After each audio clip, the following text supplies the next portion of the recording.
Merhaba arkadaşlar. Şimdi size YouTube'a nasıl video konulduğunu anlatacağım.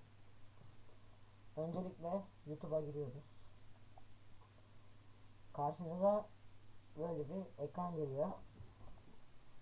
Bu ekranda gördüğünüz gibi benim şu an giriş yapılı olduğu için şu gözüküyor.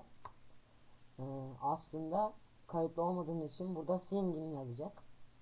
Tıkladıktan sonra karşınıza bir ekran gelecek.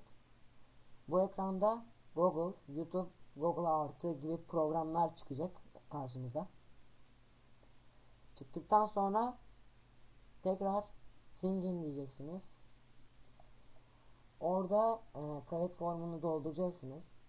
Doldurduktan sonra arkadaşlar bir ekran çıkacak. Şöyle göründüğü gibi. Adınız neyse adınız burada yazacak. Upload diyeceksiniz. Sonra karşınıza böyle bir ekran çıkacak.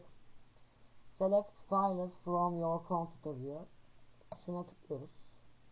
Sonra istediğimiz videoyu dosyalarımızdan birinden seçiyoruz. Aç'a tıklıyoruz. Yaklaşık 25 dakikada videonuzu yükler. Yani yükleyebilir. Bu bilgisayarınızın hızına göre değişebilir. Ben Orhan Özçelik. Bir sonraki tanıtım videomuzda görüşmek üzere.